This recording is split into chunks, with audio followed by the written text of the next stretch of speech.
नमस्कार दोस्तों। आज हम चर्चा करने वाले हैं अब बड़े भाई साहब जो कहानी है उसके प्रमुख पात्र बड़े भाई साहब। आपको प्रश्न पूछा जाता है कि बड़े भाई साहब का चरित्र चित्रण कीजिए, तो उसकी चर्चा इस प्रकार की होगी। तो आप जानते हैं कि जो प्रेमचंद जी है, ऐसा कहा जाता है कि अगर उनके साहित्य को पढ़ लिया तो आपने पूरे का पूरा भारत देख लिया।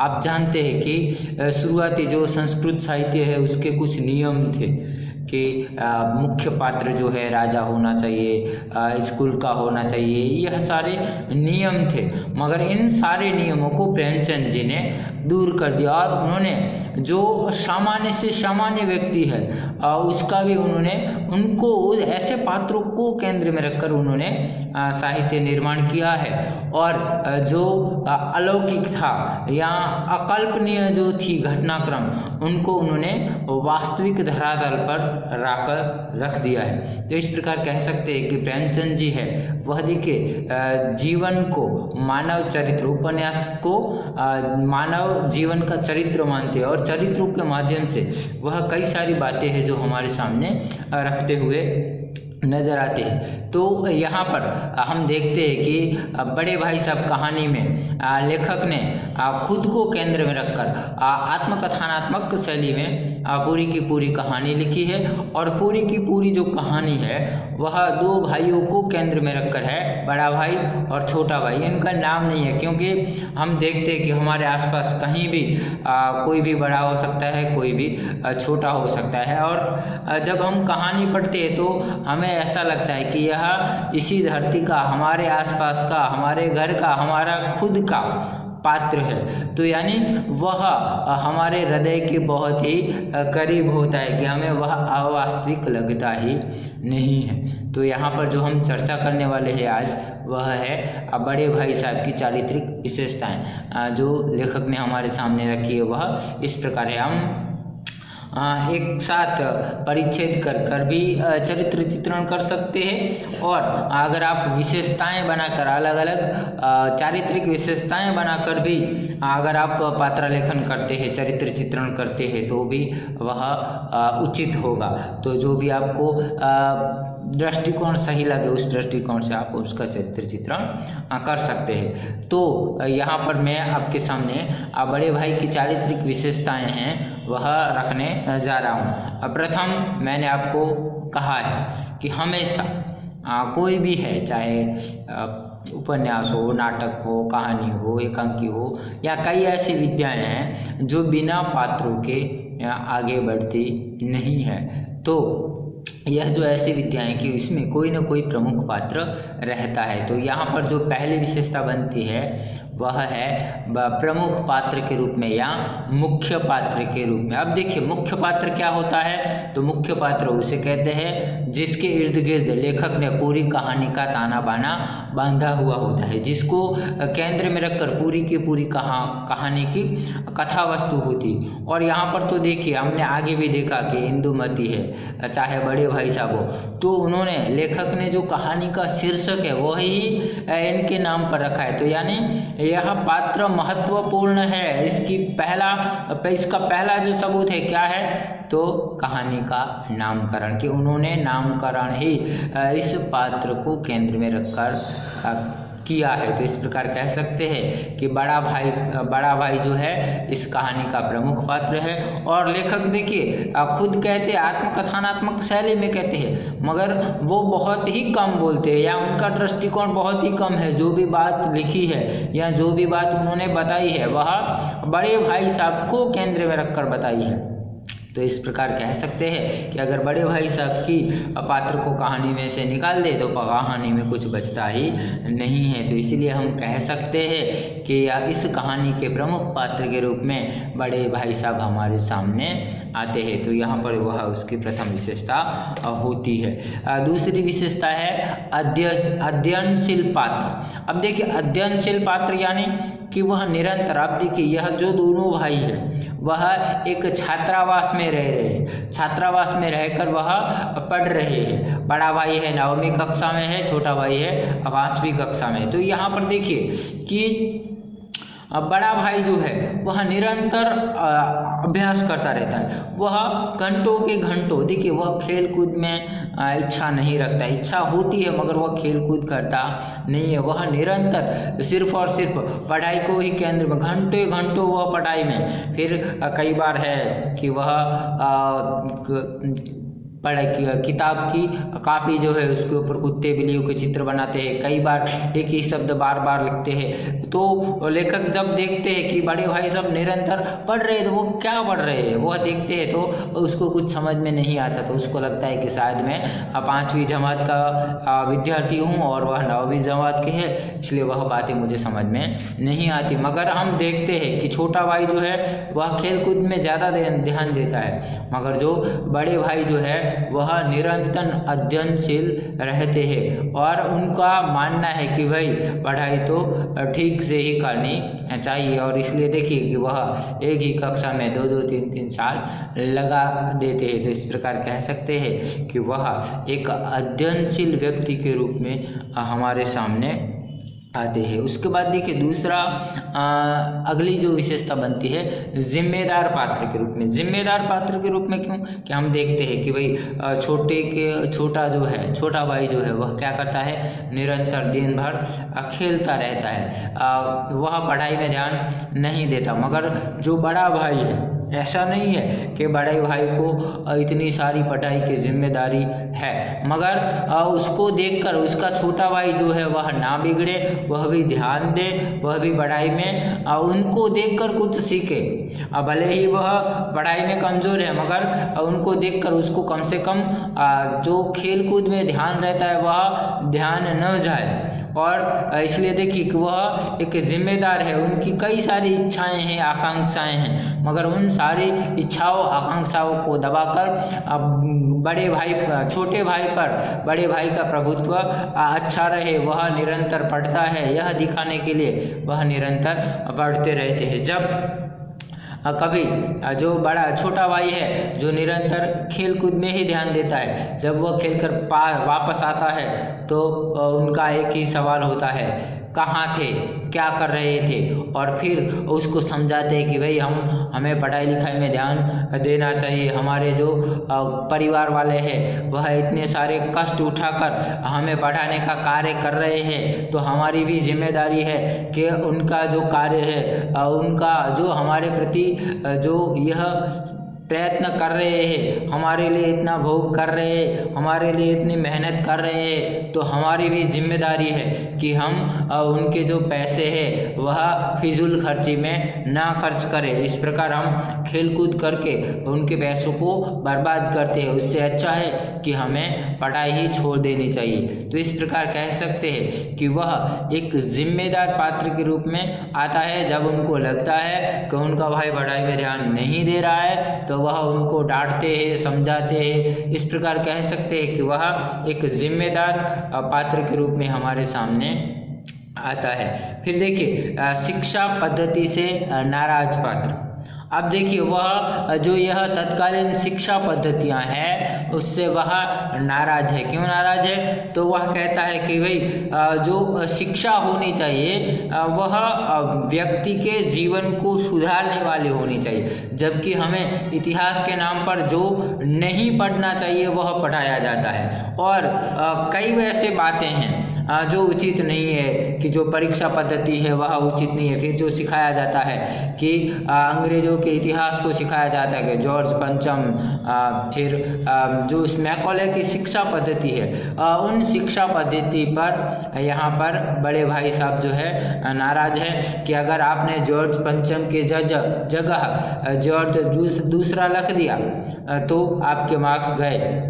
अ ब क है तो आप अ क ब किया तो भी आप गए। लंब कहाँ गिरा, कैसे गिरा, आप दाल भात चावल खाओ या चावल भात दाल खाओ, एक ही बात है। मगर आपने अगर एक भी शब्द गलत लिख दिया तो आपके मार्क्स गए। तो यह जो शिक्षा पद्धति है, जो व्यक्ति के अभ्यास को जांचने की जो पद्धतियां हैं या जो सिखाया जाता है, इनके प्रति वह नाराज है और उसको समझाते हुए कहते हैं। फिर भी देखिए कि वह मानते हैं कि भाई यह जो शिक्षा पद्धतियां हैं, तो अब छोटे भाई को समझाते हैं तो इस प्रकार का है।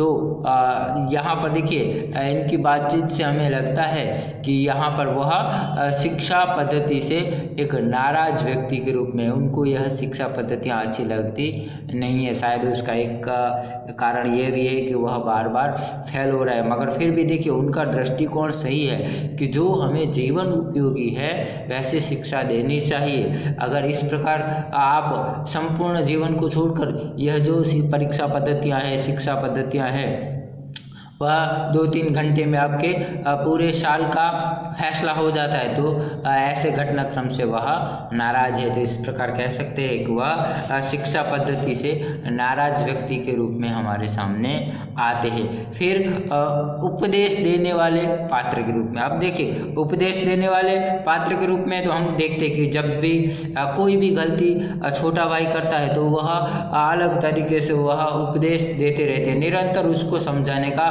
प्रयत्न करते कि भाई ऐसा करोगे तो, या अंग्रेजी ऐसे पढ़ोगे तो तुम्हारा तो गया, वरना तो एरा गैरा नत्थु खेरा भी पढ़ लेता है। तो इस प्रकार अलग अलग रूप में जब भी भले ही वह हर बार जो छोटा भाई है वह क्लास में अव्वल आता है, फर्स्ट दर्जे में पास होता है, और बड़ा जो है वह फेल हो जाता है, मगर फिर भी देखिए वह यह नहीं सोचता, वह कहता है कि भाई मैं बड़ा हूँ और तुमको उपदेश देने का, तुमको सुधारने का, तुम्हारे प्रति जो जिम्मेदारी है वह मेरी है। तो वह हर बार अगर छोटा जरा भी गलतियाँ करे, खेल कूद में ज़्यादा समय बर्बाद करता है, तो वह उसको उपदेश देने में तनिक भी नहीं घबराते। और देखिए उपदेश भी कितने, आप कहानी में देखेंगे तो पूरे के पूरे पेज जो है उनके उपदेश के, कि भाई ऐसा करोगे तो ऐसा होगा, ये होना चाहिए, ये नहीं होना चाहिए, यह कोई आसान काम नहीं है, यह शिक्षा पद्धतियाँ ऐसी है, मनुष्य का जीवन ऐसा है, यह करना चाहिए, यह नहीं करना चाहिए, ऐसा करोगे तो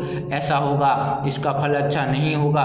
तो इस प्रकार हम देख सकते हैं कि वह निरंतर जो है वह उपदेश देते हुए नजर आते हैं। तो हम कह सकते हैं कि उपदेश जो है वह कला में वह अव्वल दर्जे में आते हैं। उसके बाद हम देखते हैं कि अगली विशेषता है वह निरअभिमानी पात्र के रूप में। देखिए कि वह बार बार जो अभिमान नहीं करना चाहिए, और उसको बार बार जब उसको लगता है कि छोटा भाई पास हो गया है, अव्वल दर्जे में पास हो गया है, तो वह स्वच्छंदी हो जाता है। तो वह कहता है कि भले ही हम कितने महान हो, कितने बड़े हो, कितने धनवान हो, कितने शक्तिवान हो, मगर कभी भी हमें अभिमान करना चाहिए नहीं। बड़े से बड़े व्यक्ति का भी अभिमान टिकता नहीं है। तो इसीलिए वह कहता है कि निरअभिमानी रहना चाहिए। वह कहता है कि भाई रावण के उदाहरण है, फिर अध्यापक का उदाहरण है, इन उदाहरणों के माध्यम से कि भाई रावण इतना शक्तिशाली था, सारे देवता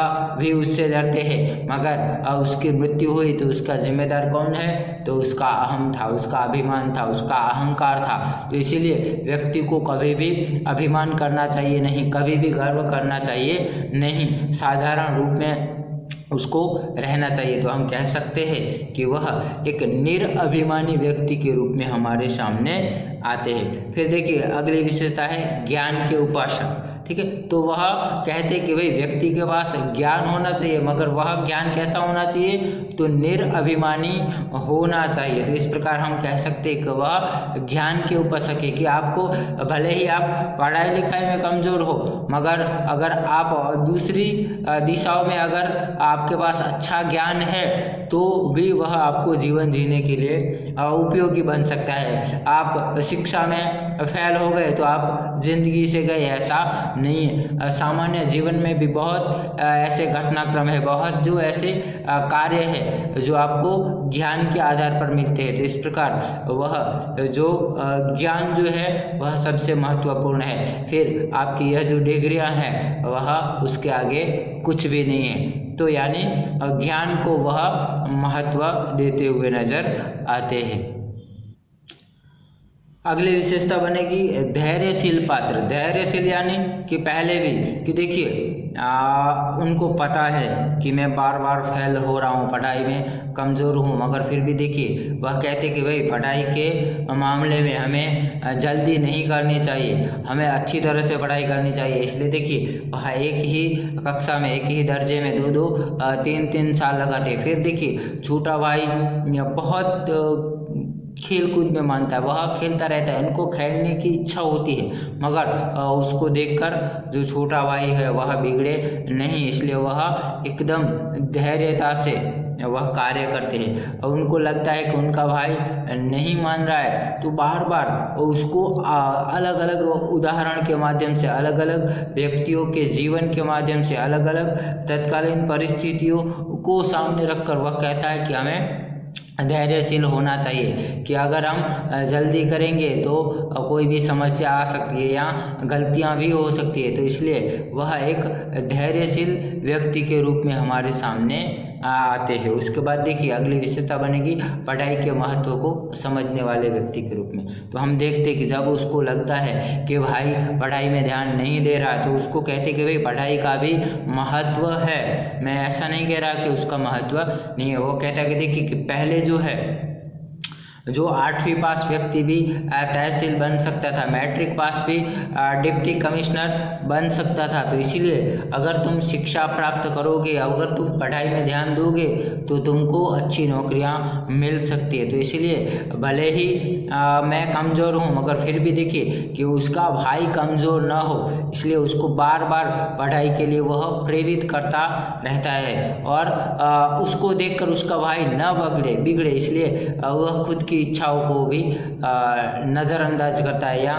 खुद को जो कार्य करने की इच्छा होती है वह भी नहीं करता। और निरंतर व्यक्ति को पढ़ाई करनी चाहिए।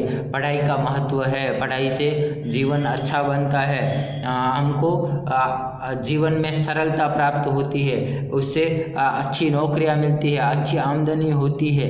तो यह सब किसके पढ़ाई के माध्यम से ही होता है। तो इस प्रकार कह सकते हैं कि वह शिक्षा के महत्व को समझने वाले व्यक्ति के रूप में हमारे सामने आते हैं। उसके बाद विशेषता बनेगी पढ़ाई में कमज़ोर व्यक्ति के रूप में। अब देखिए यहाँ पर जो है हम देखते हैं कि वह चाहे कितने भी, मतलब देखिए कई जो पात्र हैं उनकी अलग अलग विशेषताएं होती है। कई बच्चे ऐसे होते हैं जो एक बार पढ़ते हैं तो फिर उनको सारी बातें समझ में आ जाती है। कई बच्चे ऐसे होते हो जो घंटों घंटों बैठे रहते हैं, मगर फिर भी उनके दिमाग में पढ़ाई उतरती नहीं है। तो यहाँ पर हम देखते हैं कि जो छोटा भाई है वह खेलता कूदता रहता है, उसका अभ्यास में, पढ़ाई में जरा भी ध्यान नहीं है, मगर फिर भी वह पास हो जाता है, अव्वल दर्जे में पास हो जाता है और अच्छे मार्क्स लेता है। उसके सामने क्या है, उसके बड़ा भाई है जो निरंतर रात दिन पढ़ाई करता है, मगर फिर भी देखिए कि जब कसौटी आती है,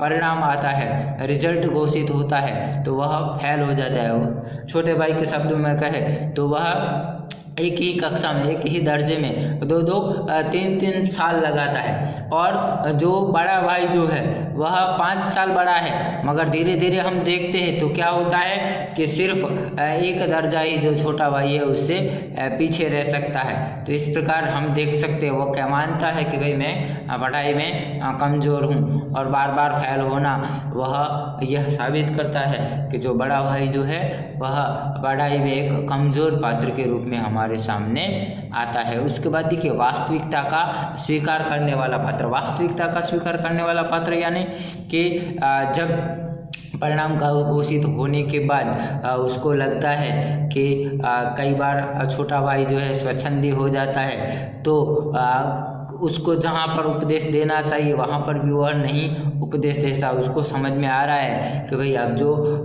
छोटा जो है मुझसे पढ़ाई में तेज है। तो इस प्रकार देखिए वह क्या करता है, तो वास्तविकता को वह स्वीकार करता है। और कई बार आगे तो वह क्या होता था, जब वह पास हो जाते थे और बड़ा भाई भी पास हो जाता था, तो वह बार बार उनको उपदेश देते रहते थे, मगर धीरे धीरे परिस्थितियां बदल जाती है। जो छोटा भाई है वह पास भी होता है और अव्वल दर्जे में होता है और क्लास में फर्स्ट आता है, तो वह स्वच्छंदी हो जाता है। तो जहाँ पर उसको डांटना चाहिए वहाँ पर वह नहीं भी डांटते हैं। तो इस प्रकार वह कहते कि वह जो वास्तविकता है कि भाई मैं पढ़ाई में कमज़ोर हूँ, छोटा भाई जो है पढ़ाई में तेज है, तो इस वास्तविकता को जहाँ पर डांटना चाहिए वहाँ पर नहीं डांटते हैं। तो हम समझ सकते हैं कि जो वास्तविक परिस्थितियाँ हैं उनको वह स्वीकारते हुए भी नजर आते हैं। तो हम कह सकते हैं कि वास्तविकता का स्वीकार करने वाले पात्र के रूप में हमारे सामने आते हैं। उसके बाद देखिए आती है कि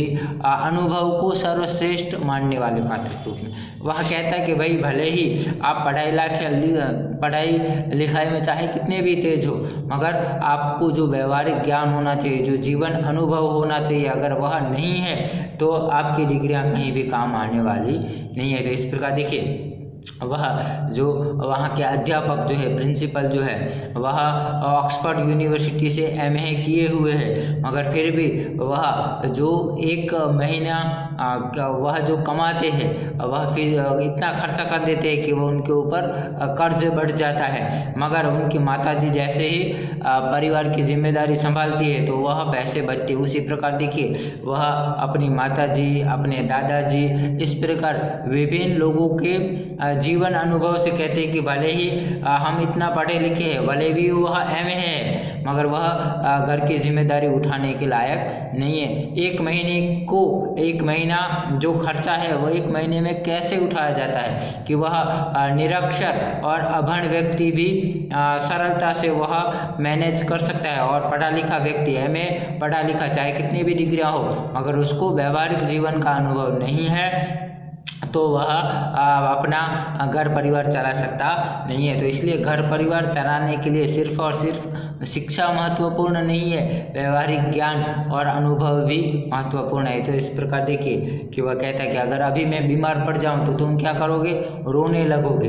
हम इतनी 8वीं 9वीं कक्षा में फिर भी तुम रोने लगोगे, मगर माता अनपढ़ है, दादाजी जो है 4थी कक्षा में भी नहीं पढ़े, मगर फिर भी देखिए कि वह पहले बीमारी को देखेंगे, उसके लक्षण देखेंगे, उसको जांचेंगे, फिर घर में ही कुछ जड़ी बूटियों के द्वारा इलाज करेंगे, और उसके बाद जो है क्या होगा, वह डॉक्टर के पास जाएंगे। मगर तुम क्या करोगे? रोने लग जाओगे, तुम्हारे हाथ पैर फैल जाएंगे। तो इस प्रकार वह कहते हैं कि भाई जो अनुभव है वह सबसे सर्वश्रेष्ठ है। अनुभव जहाँ पर काम आता है वहाँ पर डिग्रियाँ भी काम नहीं आती है। तो इस प्रकार अलग अलग चारित्रिक विशेषताओं के माध्यम से लेखक ने बड़े भाई का चरित्र जो है हमारे सामने रखा है, और उन्होंने जो बड़े भाई के माध्यम से जो तत्कालीन परिस्थितियां, शिक्षा व्यवस्था या जो भी है वह सारी की सारी बातें हमारे सामने रखी है। और ऐसे पात्र जो है हमको लगता है कि यह हमारे इर्द गिर्द हमारे समाज का और वास्तविक चरित्र है। आशा रखता हूँ कि बड़े भाई के चरित्र को आप सरलता से समझ गए होंगे। आभार।